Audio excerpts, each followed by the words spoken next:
Good afternoon.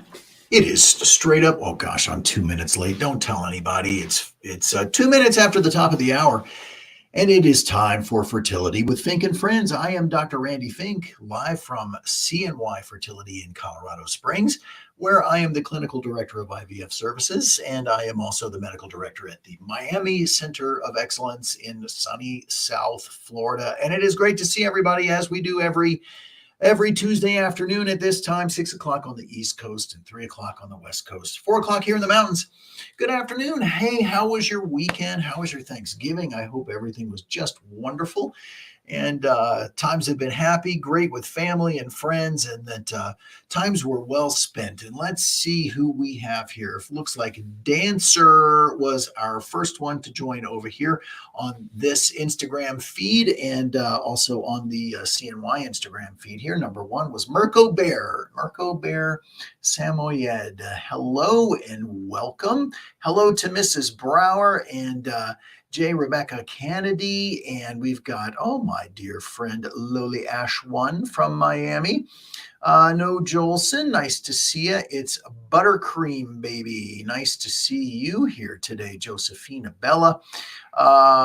What else we got going on over on the Instagram and Facebook side? I see Michelle is with us. Nice to see you on Facebook, Michelle. So the first thing I want to do here, and I got so many other friends. I just have to say hi to Haley and hi to Emily. Nurtured Shanna, thanks for being here today. Who else we have here? Of course, Brandis Courtney, the Wonder nurse practitioner from CNY Fertility, Colorado. Hello, Wonder. Well, let's see. We're going to get to all your questions today, as always, hopefully be able to get to everybody's questions. But the one thing I wanted to talk about initially, I had several questions during the week asking about beta HCG, what it is, how we follow it, what those numbers mean, and why we're looking at it. So, of course, the beta HCG is the pregnancy test. HCG stands for human chorionic gonadotropin, and it's the blood test. It's the thing that we're able to test in the urine when we do it, and that is the hormone that's made by the pregnancy that tells us that you are pregnant.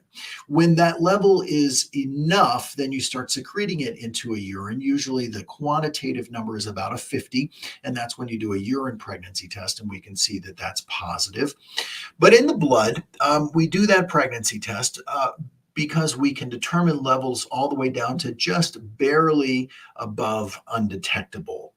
So that's why we always resort to the blood test. And what are we looking for that number to do?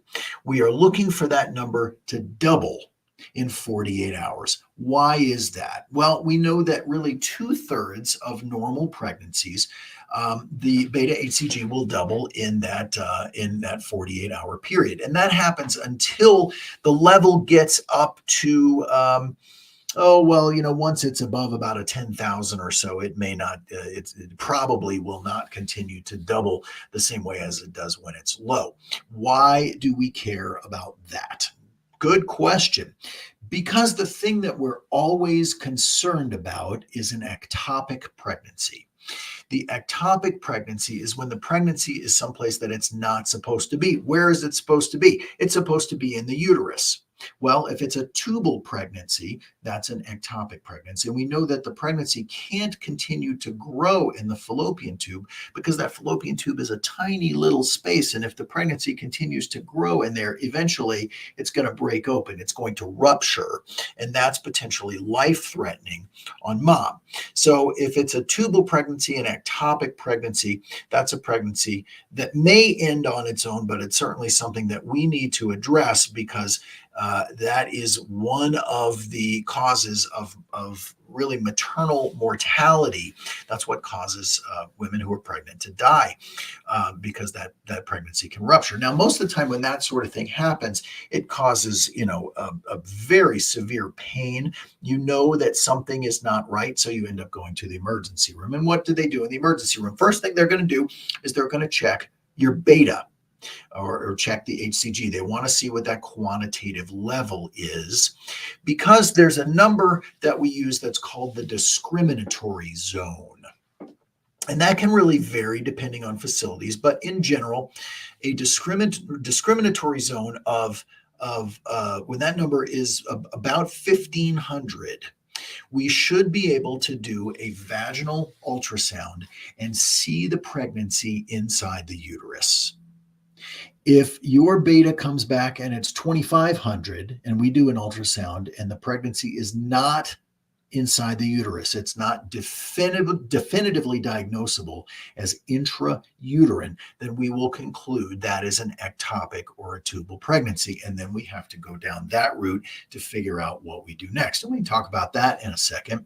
If the number is less than 1,500, we would not necessarily be able to diagnose it definitively by ultrasound. So that just gives us a lot of information. And then the next thing they do is they image you somehow. They'll do usually a pelvic ultrasound. Sometimes they'll do a CAT scan, but ultrasound is really the much better test for evaluating the pelvis in a female.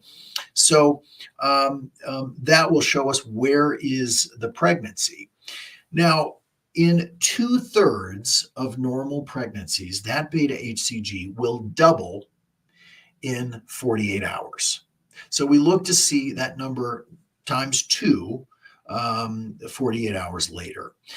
This particularly comes to be an issue when, say, for instance, you have done a transfer and you are using HCG boosters. HCG boosters are very useful for women who have done a natural cycle embryo transfer, frozen embryo transfer. In a medicated cycle, the HCG boosters really don't do all that much. But in a natural cycle, they become extra progesterone in your body, and that in general is a good thing. So that's what we're looking for. But if you're doing an HCG booster, you're putting HCG, or the pregnancy hormone, into your blood. So guess what's going to happen when you do that first pregnancy test? It's going to be positive because you're putting that HCG into your body. So the caveat with, while you get good stuff from doing HCG boosters with a natural cycle, I always warn people, the first pregnancy test is going to be positive. So you just have to know that, and know that really what's going to tell us that you're truly pregnant is what happens in the second pregnancy test, which is typically 2 days later. We really ought to see that number going up, because when we're testing it that first time, we're getting some HCG from the HCG booster that you're doing, but your pregnancy itself is also making some. Well, you're going to be getting that same amount of HCG booster 2 days from now, but the pregnancy is going to keep making HCG. So we're going to see that number going upward. And that's really what we're looking for. Now, sometimes people ask about a biochemical pregnancy, and what is that? And if you've experienced it before, I'm truly sorry. It's something that we wish nobody had to go through. A biochemical pregnancy is when the pregnancy test is positive, that you have a positive beta and a quantitative number that we can measure, but we can't see anything yet on the ultrasound. So that's going to happen when that number is very low. Typically in a biochemical pregnancy, the number will be positive, it'll start to go up, and then very quickly it'll start to go back down again. That is almost by definition considered to be an embryo issue. It's because of a problem, usually a chromosomal or a genetic issue in the embryo, or something in the embryo's biochemistry that doesn't allow it to continue to grow. So it starts to make the HCG hormone because it's implanted. So at least it tells us we can get an implantation, but then it stops growing and the hormone level starts to go down.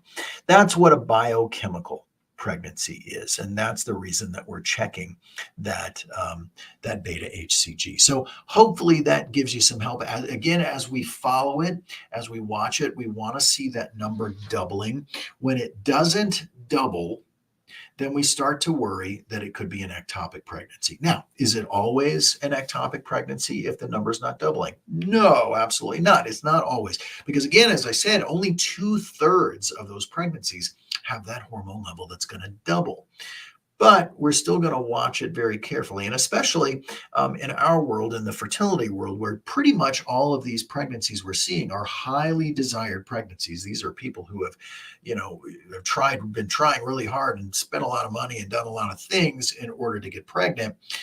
We'll watch that very carefully. More commonly than not, if a beta is not doubling, the issue is that it is usually an abnormal pregnancy that's most commonly inside the uterus, or an abnormal intrauterine pregnancy. But we may not know that because we can't see it inside again until that number is about at a 1,500. So if it's not going up normally, we will often recommend, you know what, we need to stop meds here because it's possible that it's an ectopic, and we really don't want that ectopic to continue to grow, for obvious reasons. So hopefully that helps with some information on what is that beta HCG for. Let's see if we can get to some questions. We're just talking about, oh, hi, Ariel is here. 18 weeks with the CNY baby, 3 egg retrievals and 4 transfers. And God bless you for being here, and congratulations. That is awesome. Kelly Connor is asking, can you please explain a blighted ovum? And since we're talking about, pardon me, since we're talking about that beta HCG, what is a blighted ovum? Well, that's a very good question. So a blighted ovum is a form of a miscarriage, but it's something that we see specifically when we are looking by ultrasound. Basically, what we see is a gestational sac that is, where the pregnancy would be inside the uterus, but there is no actual embryo inside of it. That's what's called a blighted ovum. Technically speaking, that blighted ovum is arising from a placenta that implants that doesn't have a normal embryo. Now, sometimes that what we call an anembryonic pregnancy or a blighted ovum can be because there was never an embryo to begin with. Sometimes this will even, we'll see it in a tested embryo, in a PGT tested embryo. And when we test it, again, what they're doing there is they're testing from the portion of the embryo that's going to become the placenta. They're not actually testing the baby itself. So you can have a normal placenta with no baby in there at all. And that's really what a blighted ovum is. Sometimes there is a little embryo in there that ultimately degenerates, that it's just not normal enough. And so it kind of disappears. And all it leaves is the sac of the pregnancy inside the uterus that would ultimately grow to become a placenta. But it too will eventually stop growing once it realizes that there's no baby inside. So that's what a blighted ovum is. It's a form of what we call miscarriage, and it's a tragedy when it happens. As I always say, it is one of my least favorite things to have to deal with. It's a cruel situation for sure, when it actually happens, especially for folks who are going through fertility treatment, having gone through so much to get a positive pregnancy test, only to find a pregnancy that's not going to continue, is really a very traumatic thing to have to go through. And there. So let's see if we can get some questions here. I want to say a special hello to Allie, who is with us. Honey Girl 931. Hello, the Salustio clan. Hello to Miami. Let's see. Macy Clark said, I hope you had an awesome Thanksgiving. First FET is scheduled for Tuesday. I guess that's tomorrow. Cool. I know no heavy lifting, but is it okay to run and swim in the first 2 weeks post-transfer? Yes, it is. We really tell people that we want 2 days just taking it easy. And what I usually say there, I've said this before, if you've heard it, please forgive me for repeating it, but nothing overly strenuous. No alligator wrestling, no mountain climbing, no rappelling down the side of a big rock, no no helicopter skiing, no extreme snowboarding, those kinds of things. Mud wrestling is generally frowned upon for at least 2 days. So I say, how about after those 2 days, you can resume mud wrestling. Um, but after those 2 days, you don't have to worry so much. We just kind of want you, taking it easy because there's a good probability, or at least a good possibility, that you could be pregnant. So keeping your core temperature from raising too high and keeping your pulse rate under about 145 is really what we're looking for. But those first 2 days, just taking it easy because that's really the time that we start thinking about implantation. Hello to Alexis in Miami from the Miami Center of Excellence, and hi to Kylie and the lovely Amber Vince, who will hopefully release her information here very shortly because she has some exciting news. In fact, you know what? It's on your social media. You've told people Amber is pregnant, so we're all very happy for her. This comes from Kimberly Norris. Hi, Kimberly. I am one of your traveling patients and have had 2 second trimester losses. Both girls, my only successful pregnancy was a boy. Is this a coincidence? Well, I would tell you that, yeah, I think it probably is a coincidence. There can be certain genetic conditions that preferentially will affect one gender versus another. However, usually those kinds of problems end pregnancies early rather than losing in the second trimester. So, I think at that point, it's certainly worth and you probably already have, Kimberly, having a conversation with a maternal fetal medicine specialist with a high risk OB doctor who may be able to kind of look at some other things and see if we can figure out where there may be a problem. One of those things that we look at and that we treat for in the first trimester is something that's called a thrombophilia. A thrombophilia means that there's something in your body that makes there want to be clots, little blood clots in those small blood vessels that are supplying the uterus and the placenta. There can be hereditary thrombophilias. There are things that you inherit, and there can be acquired thrombophilias. These things are treated with Lovenox. And maybe if you've done an embryo transfer with us, you've been on Lovenox, which is a blood thinner. And that's the reason why it increases the blood flow that's going into the uterus and reduces that risk of clots. But there are some people who need to stay on that medication as their pregnancies continue. And that's one of the reasons. That's one of the things where we may go looking for a thrombophilia after those second trimester losses. So, Kimberly, our thoughts go out to you and best wishes. But no, I don't think that has anything to do with gender of the offspring. Let's go over to the CNY side here and see what we have. Eat, Love, Inspire. Oh, I like that name. That's a good one. And hi to Abby Lane. This comes from Shanty Dib.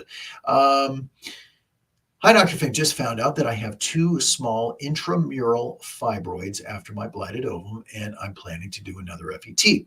What are your thoughts and what do you suggest? So fibroids, my friend, are present in about 70% of women, believe it or not. 7 out of 10 women have fibroids. And is that a problem? Well, not necessarily. I hope this isn't too bright. Let's see. Does that look a little better? I see my camera is making some funny things. There we go. Hopefully you can still see me.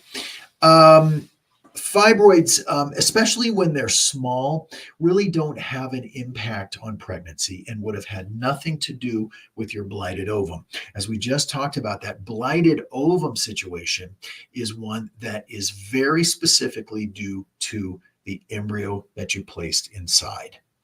Fibroids, when they are in the muscle of the uterus, are called intramural fibroids. The mural is the wall. So intramural, inside the wall, inside the muscular wall of the uterus. There are other types of fibroids that can be problematic. The ones that are problematic are typically the ones that we know as submucosal or intracavitary fibroids. Intracavitary fibroids are ones that are actually inside the uterine cavity.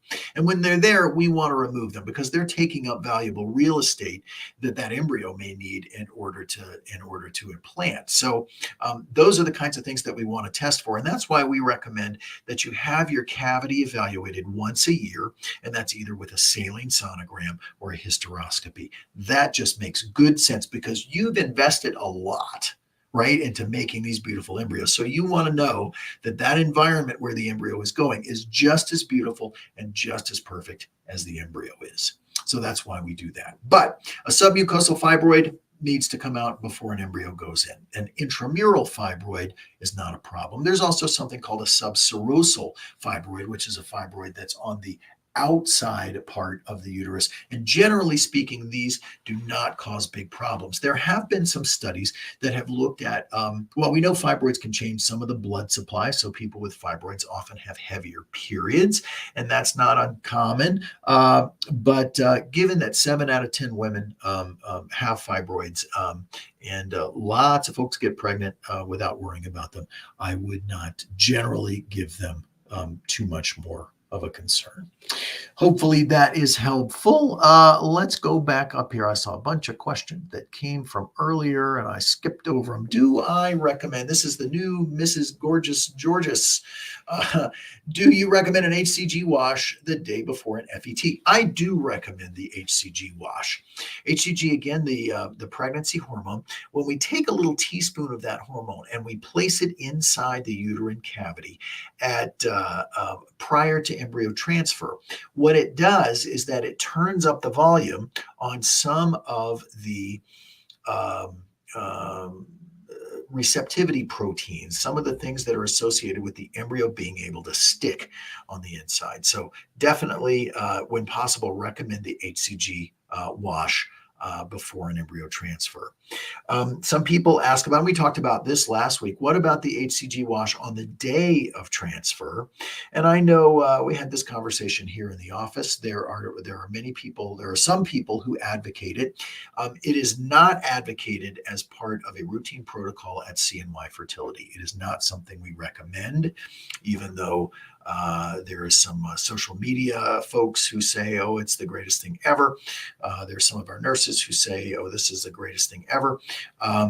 We don't recommend it because for a variety of reasons, one of which is that when it was studied at CNY in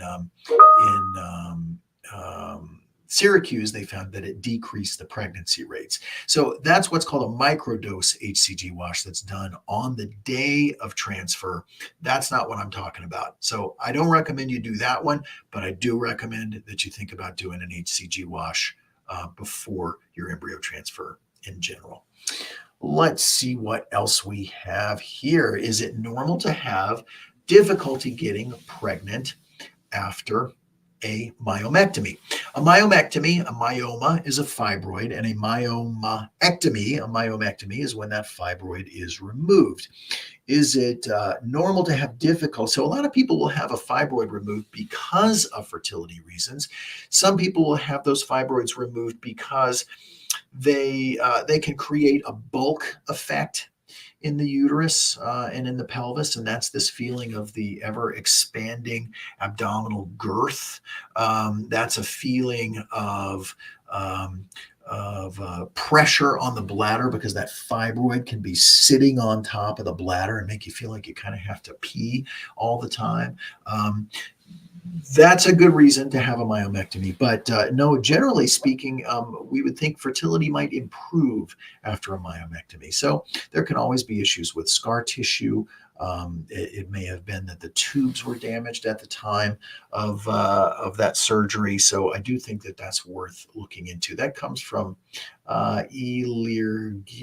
I'm not so good at pronunciation, but thank you very much for the question. Let's see. Midwest Roots says, does CNY do PGT testing? Do you recommend it, or do you see good results with without genetic testing with fresh transfers? So CNY, of course, does perform PGT testing when asked for. PGT is pre-implantation genetic testing for aneuploidy. We actually call it PGT-A. In order to do PGTA, you grow your embryo to the blastocyst stage, which is typically day 5, sometimes day 6, sometimes day 7. They take a little sample of a few cells that come from the portion of the embryo that's called the trophectoderm, and that's the portion that becomes the placenta. Those go off to the lab. The lab is called Cooper Genomics. Takes about 2 weeks or so to get those results back. And when the results back, we give you a call and tell you which embryos are believed to be normal. So what information do we get from PGT testing? The information we get is that we know, all right, so in an embryo that's believed to be normal, that's biopsied and comes back as normal, that embryo gives you a 60% probability of being able to achieve a pregnancy with it. So that's our highest chance of success with IVF. So if you have a large group of embryos, it's nice to do PGT because we're able to narrow down the group that gives us the highest chance of being able to get pregnant. Now, a lot of people think, and this is a very important thing, if you get nothing out of what I'm talking about here today, please remember this. You do not have to do PGT because of age. Sometimes patients will tell me, well, yeah, we're going to do that PGT because we want a normal baby. And I say, oh, you're one of those people that wants a normal baby. Well, because no one else does, right? Of course, we all want a normal baby. In most cases, an abnormal embryo, an embryo that is not chromosomally normal, will not implant. So you'll just most of the time never get a positive pregnancy test. Sometimes those embryos will implant and can result in a miscarriage, and that is the most common reason for a miscarriage. It's due to a chromosomal abnormality. But it doesn't have anything to do with healthy pregnancy. It doesn't have anything to do with live birth rate or healthy babies. What it's really about is separating out those embryos that are believed to be chromosomally normal so that they have the highest probability of getting you pregnant, and thus you have to do fewer embryo transfers. That's the reason to do PGTA. Now, if you want to do gender selection, you have to do PGTA. If you have a disease state that you're both carriers of, that's not called PGTA. That's a different type of PGT that we would do, but that's how you do that. However, in the general population, PGT is really designed to help us select the embryos that are going to basically be able to narrow down the group to give us the embryos that have the highest probability of pregnancy. People absolutely do get pregnant with fresh transfers. The success rate with a fresh transfer, which is included in the price at CNY Fertility, the success rate is always lower because your body has been in egg making mode. You have been in the business of making eggs when we retrieve them, right? And so with those hormone levels being what they are, sometimes the body is not as well equipped to be pregnant. Again, people do get pregnant from fresh transfers all the time, but a frozen embryo transfer is always going to give you a little higher pregnancy rate. Hopefully that is helpful there. Let's see. We are going to go over to the Facebook side here, and it looks like we got a bunch of folks who have joined over there. Thanks so much for being here, by the way. 1/2 past, 30 more minutes we have at Fertility with Fink and Friends, live from Colorado Springs, and it sure is good to have you with me. Thanks for being here. Okay. Jenny says, starting our IVF journey next month, and we are so excited, and we are so excited for you, my friend.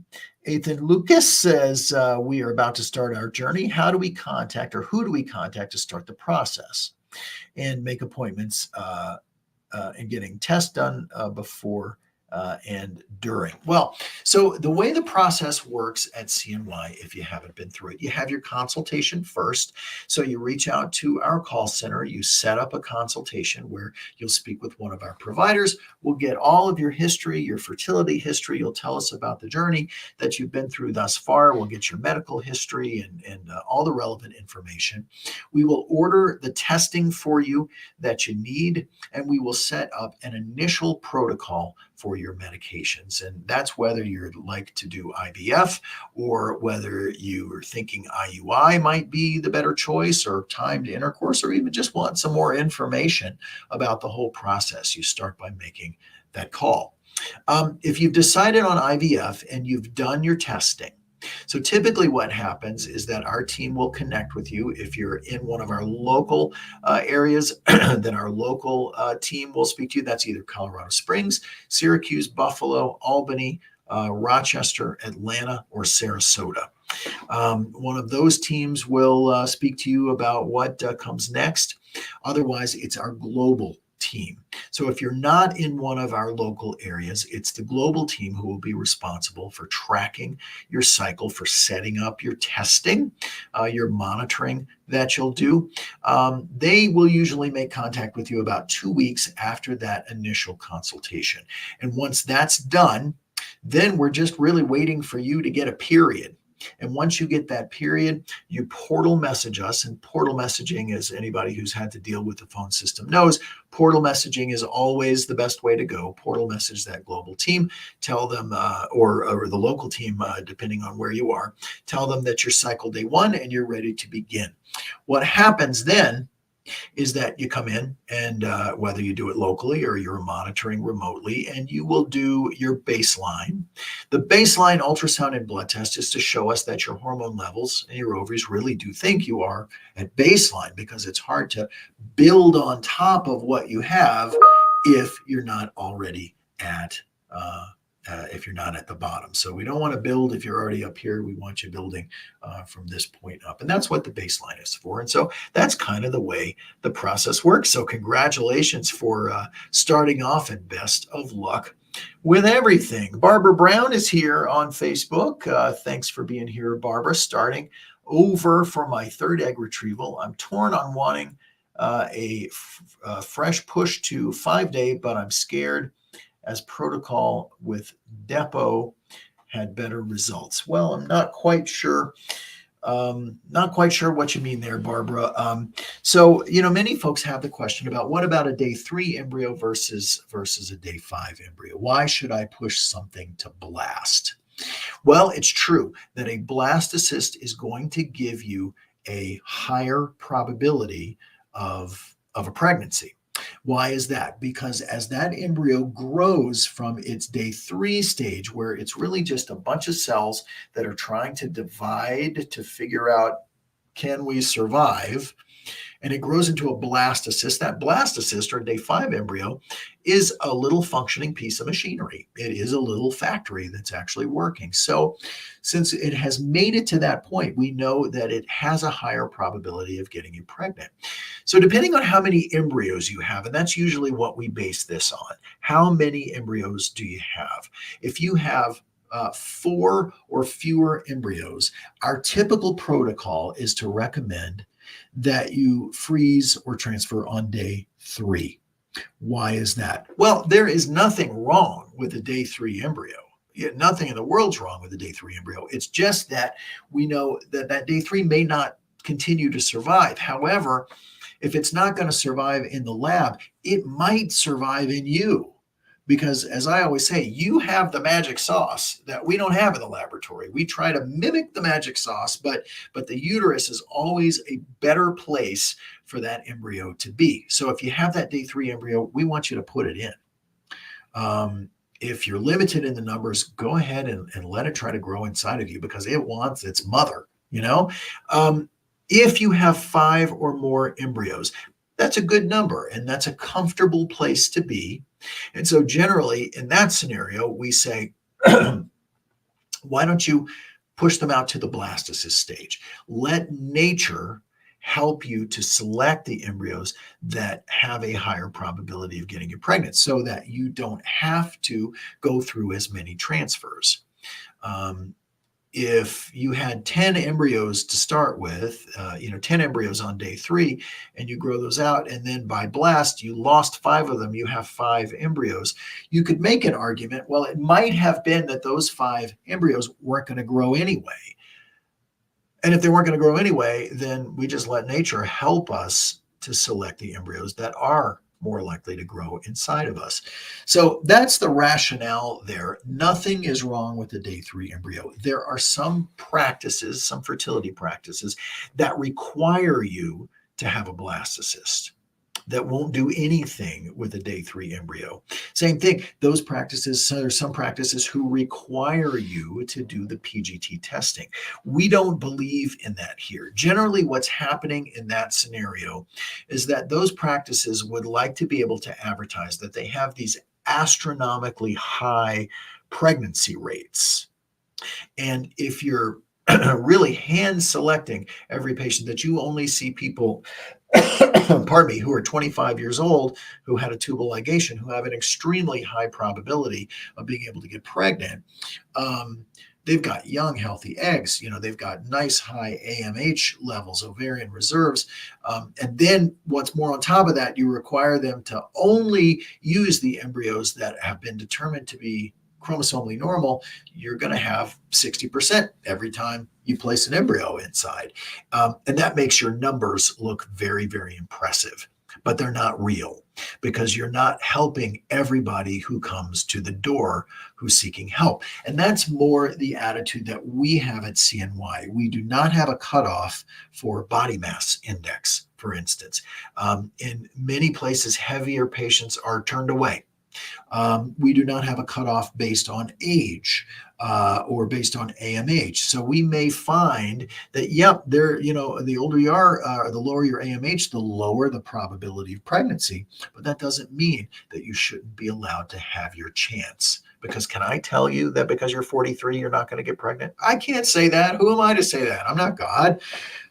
But there are some practices that will say, well, we're not going to do IVF with you because we don't want you to not get pregnant and make our numbers look bad. And I think that's really, frankly, it's unethical, and I don't like it. But that's kind of what they do sometimes. So I don't know if I answered your question there, Barbara, but hopefully at least that helps some. Amanda Green is asking, what about the benefits of a duostim? What is a duostim? There is absolutely a benefit to doing back-to-back cycles in IVF. What does that mean? You do your stimulation, you have your retrieval, 10 days or so later, you get a period, and then you start your next stimulation. That's what's called a back-to-back cycle or a stacked cycle. And when you do that, your odds of having good outcomes go up. Everything improves. Why is that? Well, I've heard it explained. Your body kind of knows, the body learned what it's supposed to do. And so, that helps. In reality, the medications that you used in the first cycle will continue to help you to recruit eggs in that next cycle. And so that's why I would always encourage a back-to-back cycle when you can. You may not increase the number of eggs you get, but almost always, we lost our connection over here on one of these Instagrams. Let's see if it'll come back in line here. Oh, we lost them both. Well, wonder what we can do about that. Maybe if we get rid of the Wi-Fi, let's see if that will help us with our Instagram connection. Wi-Fi is off. Let's see if that makes it any better. Well, it doesn't seem to be helping on that one. So, it did come back. All right. So we got rid of the Wi-Fi, but this one is still on Wi-Fi. And so let's see if we're going to get rid of the Wi-Fi over here. Instagram has just given us a pause due to a poor connection. So let's see if that makes it any better. We're back on Instagram here on Randy Fink MD. And so we're just waiting for CNY's Instagram to come back up there. And of course, while I was talking, I lost track of everything that I was saying there. So, we're talking about back-to-back cycles. A duostim is where instead of waiting for the period to come, usually 4 or 5 days later, you just go right back into your stimulation. And that's what's called a duostim. The duostim was originally sort of invented for people who needed to have a hard stop on when their when they were going to do their stimulation. So particularly for cancer patients, if you're a cancer patient and you know that on the 25th of next month you have to start chemotherapy, then we know we need to get everything done we can. We need to pile in as much retrieval as we can before you have to start chemo. And so that's really what a duostim is for. There are some occasions when we use a duostim. I generally prefer the stacked cycle to the duostim when possible. So if you're just joining us, I'm going to end this live over here and see if we can't. Oh, looks like we lost Instagram on the CNY feed. So hopefully the CNY folks will figure out that Randy Fink MD's Instagram is still going on, and that you guys can all still hear me. So we'll keep answering some questions over here. Let's see, Kimberly Norris, I think we answered before, but I had endometriosis surgery and I do an anti-inflammatory protocol. What could be causing these recurrent losses and how can we prevent them? I have done 10 transfers. Well, Kimberly, gosh, 10 transfers. I would say yes, indeed. I would think that you would be pregnant. So things that we would really want to look at in that scenario would be, well, what else is going on? What's happening in the uterine environment? It's a complicated sort of scenario in that case.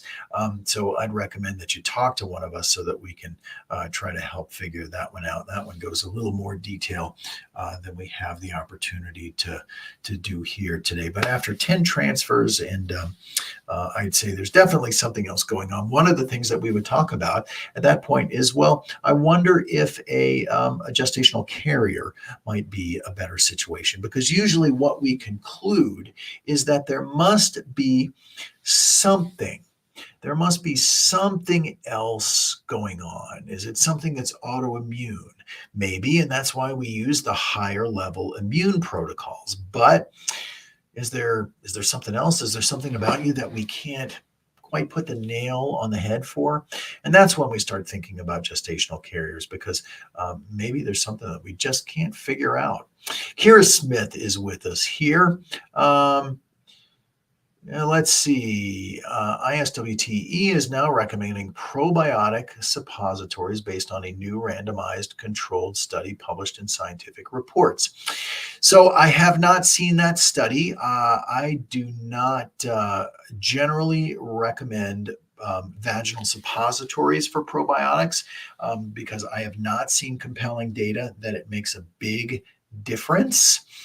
The other question, and again, it's hard to say because I haven't read the study. So, but the things that I would be, really curious about there is there really hasn't been much data that have talked about vaginal flora, vaginal bacteria, and what's happening inside the uterus and how those things are connected. So, good question, Kira. I'd like to learn more. Hi to Susanna, Wandering Wild. Nice for you to share some love here with Kimberly. Sorry for your losses. Hope there's something that can be done to help. Let's go back to the Facebook side. We'll come back over here in just a second. Josephine is asking, after a saline sonogram, what is next if the uterus is clear? Well, a saline sonogram is that thing that we would do in the beginning just to make sure that the uterine cavity is normal. And as long as that's good, then you're really kind of good to proceed with whatever treatment you were planning. Some people will plan at that point to go forward with IUI or with IVF or with an embryo transfer. So wherever you're at in your process, what it tells us is that there's nothing mechanical inside the uterine cavity that's preventing you from getting pregnant. All right, Kelly is asking one more question. What would you say the blighted ovum is primarily an embryo issue? Yes, 100%. As I said before, a blighted ovum is an embryo problem. It is not a mom problem. It is not a uterus problem. It is because there is a piece of that embryo that is either not there or is unhealthy enough that it stops growing and disappears. So, yep, definitely an embryo issue. Nikki Layton is with us today. Is a 3cc embryo okay to transfer? The embryo came back PGTA normal. Okay, so you bring up a couple of good points and you ask, is this just a beauty contest? That's 100% what the embryo grading is. It is a beauty contest.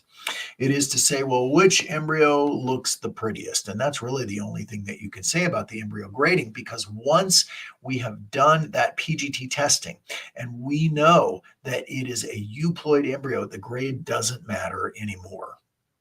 So now, if you wanted to pick, the prettiest embryo to transfer, you could look at the grades and look at all your euploids and say, okay, well, this one is the best looking, so maybe that's the one I'll transfer first.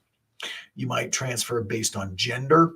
You might just have the embryologist pick the one that, sort of look at the pictures and say, well, which one do you think looks best? It is purely an issue with how they describe that under the microscope. So, let's talk about that for just a minute, because it comes up just about every day in my world. People really banking heavily upon what an embryo grade really means. So the embryo grading was really designed for an embryologist to be able to look under the microscope and to describe a bunch of features that in hopes that you could do what we might call the poor man's PGT, that by describing those features, those that had better features might be more likely to be normal or euploid embryos. But in fact, that's not the case. As you can see here, Nikki, you've got a grade 3 embryo, a 3cc, that's a euploid normal embryo. You may very well have had a 5AA embryo that has a complex chromosomal abnormality. So what do we make of that? That the grade just doesn't count really for anything. Once it says euploid, that's really the information that you want to know. So congratulations on having the euploid. Yes, definitely okay to transfer. All right, let's see. I got a few more over here. What do I think of red light therapy? I don't have a lot of opinions about red light therapy. I know there are some people who feel very strongly about it and think that it's the greatest thing ever. I just haven't seen any real compelling evidence that tells me from a scientific standpoint, from an evidence-based standpoint, that it is something that would benefit everyone, or even to identify the cohort of people who it would benefit. So it's another one of these things that does sound like a good idea. And there's nothing wrong with doing something because it sounds like a good idea. I doubt it's going to harm you. So given that, if you'd like to do it, I would say you would have my blessing. Ethereal is asking, what can I do to increase my lining? The estradiol isn't working. I'm on progesterone right now until December the 5th. Well, something about that, my friend, doesn't make sense to me. Progesterone, if you take progesterone and then you stop it, it's going to cause you to have a bleed. So you're going to bleed like a period when you stop that progesterone. Progesterone thins the lining, or really compacts the lining. Progesterone will not thicken your lining. Estrogen thickens your lining. Sometimes lining can be damaged and it doesn't really want to thicken. And if that's the case, there may be some other things that we can do. So sometimes we use Viagra, vaginal Viagra, or even oral Viagra, because it increases the blood flow that may allow the lining to grow thicker. Baby aspirin can make the lining grow thicker. And the other thing I feel very strongly about is intrauterine PRP. So if you've heard me talk about PRP before, they use PRP to do a lot of different things aesthetically in aesthetic medicine. It can help with fine lines and wrinkles. It is your body's healing components, your tissue factors, your growth factors. You can inject it in places like that and try to make hair grow back. We take a tube of your blood and spin it down to the point where we can separate out those factors and can place them back inside of you. So when you do a PRP wash in the uterus, that may also help you to grow some lining. It is the most soothing thing that you can do, and it comes from your own body. So there are some ideas. Looks like Mill is here with us. Mill Nair, hello. What is the best way to make a cyst shrink? Well, it depends on what kind of cyst that is. And we've talked about cysts in the past. Sometimes a cyst is just a little sack of fluid that's left over from the prior cycle. And if that's the case, then most of it just disappears on its own. In fact, most cysts in general will go away on their own. However, sometimes they can be persistent, and depending on how large they are, we worry that they're taking up real estate that's going to prevent other follicles from being able to grow once we start to give you IVF medication. So one thing we sometimes do is we'll place you on birth control. And on that birth control, it sort of quiets down the ovary. It allows that cyst to kind of go away on its own without being fed by additional hormones that can make it get bigger. Sometimes we will aspirate that cyst. We can, under a little sedation, like we were going to do an egg retrieval. We just place a needle into the cyst, suck the fluid out so that then it's gone. The real estate is no longer occupied, and people can proceed with their treatments. Now, some people do have abnormal growths in the ovary in the form of cysts. And when that's the situation, those can sometimes require surgery, especially when they get very large. So hopefully I answered your question there. Equestrian33 is asking, can BO and chemicals ever really be if immune issues, or is it pretty surely embryo, egg, sperm problems? All of my losses have been chemical out BO. Should PGTA testing give us a chance of success? Well, I guess I'm a little confused about what you're asking there, but certainly I can tell you that for folks with recurrent pregnancy loss, one of the things that we generally will recommend is to consider PGTA. Why is that? Well, because we know that losses, miscarriages are most commonly due to chromosome issues. Now, there can be other issues, but chromosome problems make up the bulk of what causes miscarriage. And if we can test those and identify the embryos that are believed to be chromosomally normal, then we are at least taking out that group of embryos that's not normal, so it decreases the risk of miscarriage overall. I think you're asking something different, but I'm not quite sure what it is. So hopefully I gave you a little help there. Hey to Kirsten Thacker, nice to see you here this Thursday or this Tuesday afternoon. CNY does a drawing every month for IVF funding, which is nice. However, I've noticed you provide certain months set aside just for LGBTQ